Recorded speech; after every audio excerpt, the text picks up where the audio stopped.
ታሪካችን የሚጀምረው በ19ኛው ክፍለ ዘመን ለንደን ውስጥ ነው።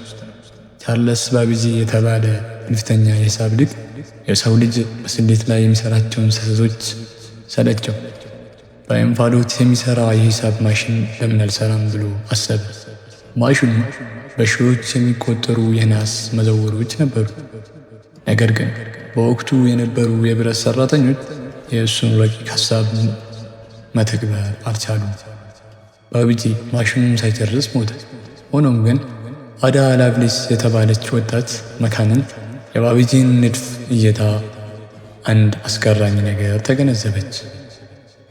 ይህ ማሽን ቁጥሮቹን ብቻ ሳይሆን ማንኛውንም በምልክት የሚወከል ነገር ሙዚቃ፣ ስዕል ሊሰራ ይችላል አለች።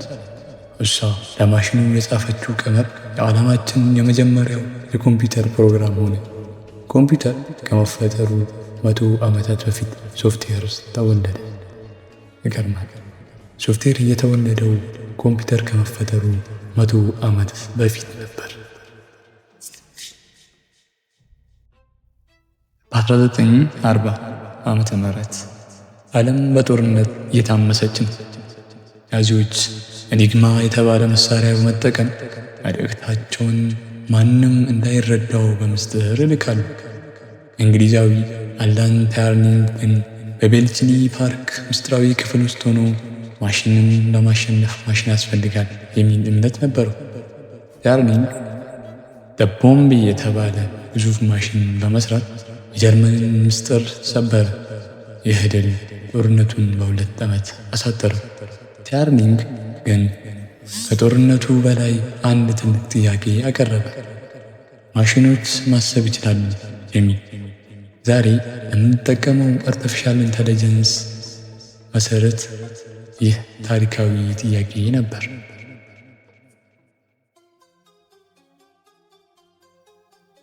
በ1950ዎቹ መጨረሻ ዊሊያም ሾኮሊ የተባለ ኖቤል ተሸላሚ ሳይንቲስት በካሊፎርኒያ ውስጥ ትራንዚስተር የሚሰሩ ወጣቶችን ሰበሰበ።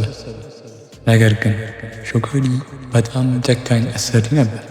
አንድ ቀን 8 ወጣት ሳይንቲስቶች ይበቃናል ብሎ ስራቸውን በአንድ ላይ ለቀቁ። ሾኮሊ 8ቱ ከዳተኞች ብሎ ሰደባቸው። ነገር ግን እነዚህ 8 ሰዎች ፋየርቻይልድ ሴሚኮንዳክተርን መሰረቱ። ከእነሱ መገንጠል ነው ዛሬ የምናውቀውን ሲሊኮን ቫሊ የፈጠረው። እነሱ ባይከዱ ኖሮ ኮምፒውተር ዛሬም የትላልቅ ኩባንያዎች መጫወቻ ብቻ ሆኖ ይቀጥል ነበር። እንደ አውሮፓውያን አቆጣጠር ጁላይ 1969 አፖሎ 11 ጨረቃ ላይ ሊያርፍ ጥቂት ሰከንዶች ቀርቷል።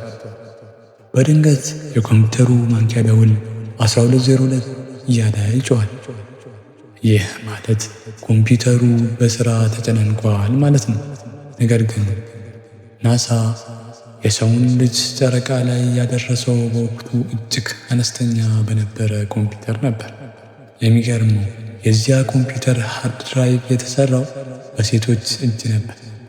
በመቶዎች የሚቆጠሩ ሴቶች የመደብ ሽቦዎችን በመርፌ ውስጥ በማሳለፍ ሜሞሪን ሸምኖታል። ሽቦ ባለበት 1 በሌለበት 0 ተብሎ ይቆጠራል። የሰው ልጅ ጨረቃ ላይ የረገጠው በእጅ በተሸመነ ሶፍትዌር ነበር። በ1970ዎቹ መጨረሻ ኮምፒውተር ማለት አንድን ክፍል የሚሞላ ግዙፍ ማሽን ነበር። ስቲቭ ዊዝናይክ ግን በጋራጅ ውስጥ ሆኖ ተራ ሰው ሊጠቀመው የሚችል ትንሽ ኮምፒውተር ሰራ። ጓደኛው ስቲቭ ጆብስ ይህንን አፕል ዋን ብሎ ለገበያ ቀረቡ። ግዙፉ የአይቢኤም ኩባንያ ሲሳለቅባቸው ቆይቶ በኋላ ግን ደንግጦ የራሱን ፒሲ ሰራ። በጋራጅ ውስጥ የተጀመረው አፕል እና ግዙፉ አይቢኤም ያደረጉት ፉክክር ዛሬ በየቤታችን ኮምፒውተር እንዲኖር ያደረገው ታላቅ አብዮት ነበር። ማይክሮሶፍት ገና ትንሽ ኩባንያ እያለ አይቢኤም ለኮምፒውተሩ ሶፍትዌር ፈለገ። ቢል ጌትስ እኛ አለን ብሎ ቃል ገባ። በእውነቱ ግን ምንም አልነበሩም። ቢል ጌትስ በፍጥነት ሄዶ የሌላ ሰው የገዛውን ሶፍትዌር አይቢኤም ሸጠ። ነገር ግን አንድ ብልህነት ተጠቀመ። ሶፍትዌሩ የኔ ንብረት ሆኖ ይቀጥላል። እናንተ የምትጠቀሙ በፍቃድ ነው አለ። በወቅቱ አይቢኤም ሶፍትዌር ብቻውን ይሸጣል ብሎ አላሰቡም። በሱ ሀሳብም ተስማሙ። ነገር ግን ሌሎች ኩባንያዎች አይቢኤምን አይነት ኮምፒውተር መስራት ሲጀምሩ ሁሉም ለቢል ጌትስ ገንዘብ መክፈል ነበረባቸው። ቢል ጌትስ በዚህ ብልጥ ውሳኔ የዓለም ቁንጮ ሀብታም ሆነ። በ1979 ስቲቭ ጆብስ የዜሮክስ ላቦራቶሪ ጎብኝቶ ማውዝ እና በስክሪን ላይ የሚታዩ ምስሎችን አይከንስ አየ። በወቅቱ ኮምፒውተር ለመጠቀም ኮድ መጻፍ ግዴታ ነበር። ጆብስ ግን ይህማ ለሕፃናትም ቢሆን ይገባቸዋል ብሎ ሐሳቡን ወስዶ የመጀመሪያውን ማክሲንቶሽ ሰራ። ማይክሮሶፍትን በተመሳሳይ ዊንዶውስን አወጣ። አፕል ማይክሮሶፍትን ሐሳቤን ሰረቅኝ ብሎ ከሰሰ። ቢል ጌትስ ግን ሁለታችንም ዜሮክስ የሚባል ሀብታም ጎረቤት ነበረን። እኔ ቴሌቪዥኑን ለመስረቅ ስገባ አንተ ቀድመህ ሰረቅኝ አገኘሁ በማለት መለሰለት። ዛሬ የምናየው በምስል የተደገፈ ኮምፒውተር የተፈጠረው በዚህ ፍጥጫ ነው። በ1990ዎቹ መጀመሪያ ኢንተርኔት ነበር፣ ነገር ግን ለመጠቀም በጣም ከባድ ነበር። በስዊዘርላንድ ሲአርኤን ላቦራቶሪ ውስጥ የሚሰራው ቲም በርነርስ-ሊ ሰነዶች እርስ በርስ የሚገናኙበት መንገድ ፈለገ። እሱም ወርልድ ዋይድ ዌብን WWWን ፈጠረ። የሚገርመው ቲም ይህንን ግኝት የሚሸጠው ኖሮ ከዓለም እጅግ ሀብታም ሰው ይሆን ነበር። እሱ ግን ኢንተርኔት የሰው ልጅ ሁሉ ሀብት መሆን አለበት ብሎ በነፃ ለዓለም ሰጠ። እሱ ባይኖር ኖሮ ዛሬ ኢንተርኔትን እንደ ኬብል ቲቪ በክፍያ ብቻ እንጠቀም ነበር። ጃንዋሪ 2007 ስቲቭ ጆብስ መድረክ ላይ ወጥቶ አንድ ታሪክ ሽግግር አደረገ። ዛሬ 3 መሳሪያዎችን እናስተዋውቃችኋለን አለ። ተመልካቹ 3 የተለያዩ ነገሮች ወስባቸው ነበር።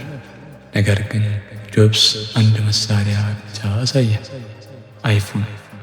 አይፎን ሲመጣ ግዙፎቹ ኖኪያ እና ብላክቤሪ ይሳለቁ ነበር። ነገር ግን በጥቂት ዓመታት ውስጥ እነዚህ ኩባንያዎች እንደ በረዶ ቀለጡ። አይፎን ኮምፒውተርን ከጠረጴዛ ላይ አንስቶ በየሰው እጅ ላይ በተነው።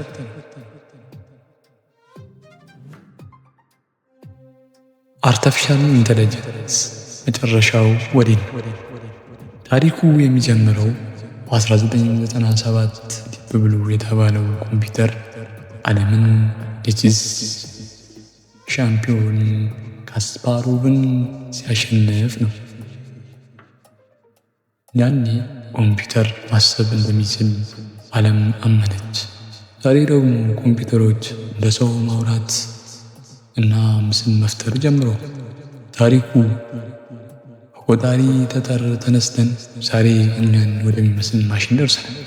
መጨረሻው ግን ገና አልተጻፈም።